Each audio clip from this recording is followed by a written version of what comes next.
युवा नेता भाई जसवीर दोदवा। भारत माता की। बहुत ही आदर व सम्मान के योग हरियाणा प्रदेश भारतीय जनता पार्टी जिन्होंने अलग क्षेत्र में अंतिम व्यक्ति के विकास के लिए गरीब का उसके घर तक पहुंचाने का काम किया है। भारत माता की जय श्री राम, जय श्री राम। हमारे आज के संसाराम ने बता दिया और सभी साथी हल भेंट करके किसान का प्रतीक हल भेंट करके हमारे यशस्वी मुख्यमंत्री नायब सैनी जी का स्वागत कर रहे हैं। सभी का मैं धन्यवाद करता हूं और गवाना की तरफ से हार्दिक करता हूं। बहुत बहुत धन्यवाद। प्रदेश अध्यक्ष पंडित जवाहरलाल बुरेली जी, जय श्री राम। साथियों, आज आप एक ऐसे मुख्यमंत्री को सुनने आए हैं जिनके भारत के यशस्वी प्रधानमंत्री आदरणीय नरेंद्र मोदी जी को सुनाई देनी चाहिए। गोहाना की अनाज मंडी में एक पूरा जन सैलाब उमड़ा है।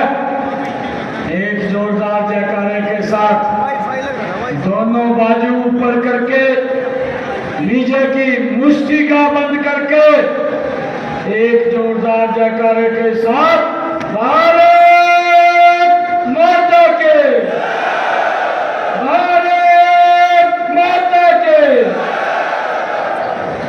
बहुत बहुत धन्यवाद के सिर के ऊपर रखी है।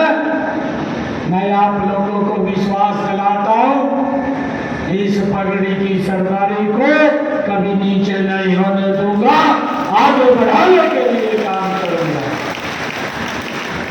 भाइयों, मैं पूरे हरियाणा प्रदेश के अंदर अलग अलग स्थानों के ऊपर जा रहा हूं और आपका उत्साह, आपका जोश इतना आज देखने को मिल रहा है। मेरा भरोसा इस जोश और उत्साह को देख करके और बढ़ जाता है। और भाइयों, अब ये पूर्ण विश्वास है कि और 4 तारीख को रिजल्ट आएगा। बड़े मेहनत के साथ नरेंद्र मोदी जी बनने जा रही है। भाइयों, कांग्रेस की दुकान खाली हो चुकी है। कांग्रेस के और 5-4 तारीख को जब रिजल्ट आएगा, सोनीपत की 5 विधान करके चंडीगढ़ जाएगा। ये पूरे हरियाणा प्रदेश की जनता ने यह कर दिया है। भाइयों, पिछले 10 वर्षों में हमारी सरकार ने बिना रुके एक मिशन मोड के अंदर गति से हरियाणा किया है। और भाइयों, आप सब भी जानते हैं, मैं भी जानता हूं, मैं तो एक गरीब परिवार का बेटा। मोदी जी ने मुझे बोला कि आपने हरियाणा के लोगों की सेवा करनी है। एक गरीब परिवार के बेटे को हरियाणा का मुखिया बना दिया। और भाइयों, मेरे गोहाना की इस पवित्र भूमि से मैं चैलेंज करता हूं भूपेंद्र हुड्डा को, मुझे मुझे 2 महीने का समय मिला है, तो अपने 10 महीने का आंकलन कर ले, मेरे 2 महीने भारी पड़ेंगे। ये गरीब का बेटा है जो बिना रुके बिना टूटे भाइयों लगातार काम कर रहा है। अरे इन लोगों ने प्रदेश के लोगों का शोषण किया है। अरे इन लोगों ने भ्रष्टाचार की हदें पार की है। और भाइयों, मुझे तो शर्म आती है, ये लोग यात्रा लेकर के निकले हैं, हिसाब मांगने का काम कर रहे हैं। हिसाब मांगो यात्रा।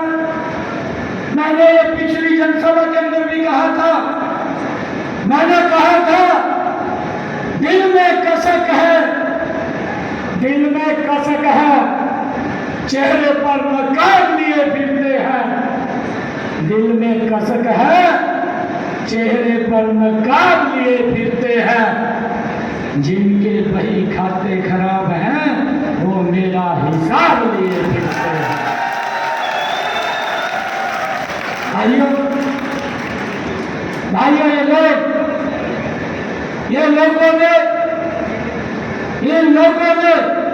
हरियाणा प्रदेश के लोगों का जम करके शोषण किया है।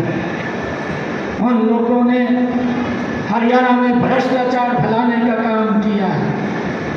भाइयों, मैंने पिछले दिनों भूपेंद्र हुड्डा से यात्रा लेकर के निकले हुए हैं बापू बेटा। मैंने इनको कहा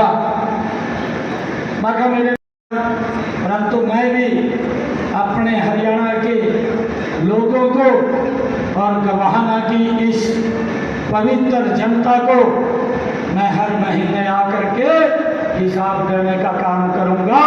परंतु आप हिसाब मांग रहे हैं, मेरे कुछ क्वेश्चनों का उत्तर दे दो।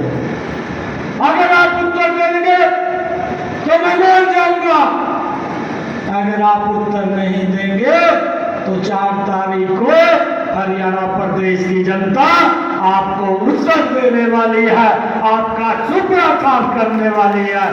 भाइयों, मैंने इसको क्वेश्चन किए थे कि आप हमारा तो हिसाब मांग रहे हैं, मैं आपसे 10 क्वेश्चन 11-12 क्वेश्चन करता हूँ, मगर इनका उत्तर दे दो। मैंने हुड्डा साहब को, कांग्रेस के नेताओं को, भाइयों एक रणदीप सुरजेवाला है, वो अपने आप में गुंडिया खोल कर खड़े हो जा। रतन ने भी तो बड़ाई खाई है, हुड्डा के साथ भी सरकार में मंत्री था, ताकि वो उल्टा ही देते जवाब। ये तुम्हारी शैलजा ये कहा कि भ्रष्टाचार हो रहा है।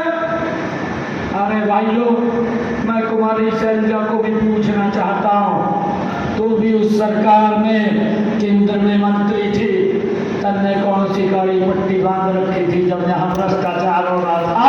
क्यों नहीं आपको दिखाई दिया? वो दिखना चाहिए था। लोगों का शोषण हुआ है। मैंने 10 क्वेश्चन किए भाइयों। मैंने हुड्डा साहब को पूछा, मैंने पहला क्वेश्चन किया, क्या मुझे ये बताइए कि हरियाणा के अंदर अच्छी और खर्ची के ऊपर युवाओं को क्यों नौकरी दी जाती थी, इसके बारे में बताने का काम करें। मैं ये नहीं बताऊंगा, हरियाणा प्रदेश का युवा बोल रहा हुड्डा के शासन के अंदर। भाइयों, जिसकी कैंची में वजन होता था वो सरकारी नौकरी लगता था। गरीब का बेटा तो सरकार की नौकरी से बहुत दूर होता था, वोट ले लेते थे परंतु नौकरी नहीं लगती थी। मैंने पूछा है कि आपके पास उत्तर होगा। आजकल आप हिसाब मानते हुए घूम रहे हैं कि हरियाणा में युवाओं को जो पर्ची खर्ची पर नौकरी दी जाती थी उसके बारे में भी बताने का काम करें। मैंने पूछा कि हरियाणा के किसानों की, बड़े बड़े किसानों की जमीन आप दिल्ली में बैठे दामाद को खुश करने का काम करें। भाइयों, मैंने ये भी पूछा, आप 10 वर्ष तक प्रदेश के मुखिया रहे हैं, था कि किसान की आय बढ़नी चाहिए, आपकी केंद्र में 10 वर्ष तक मुख्यमंत्री थे, कितनी किसानों की फसल प्रदेश के किसानों को बताने का काम करें। भाइयों, मैंने ये भी पूछा, फसल के खिलाफे का उसके घर के ऊपर भेजने का काम करते थे, उसके बारे में भी बताने का काम करें, जिससे ये 500 रुपये लगता था और चेक 2 रुपये का आता था, उसके बारे में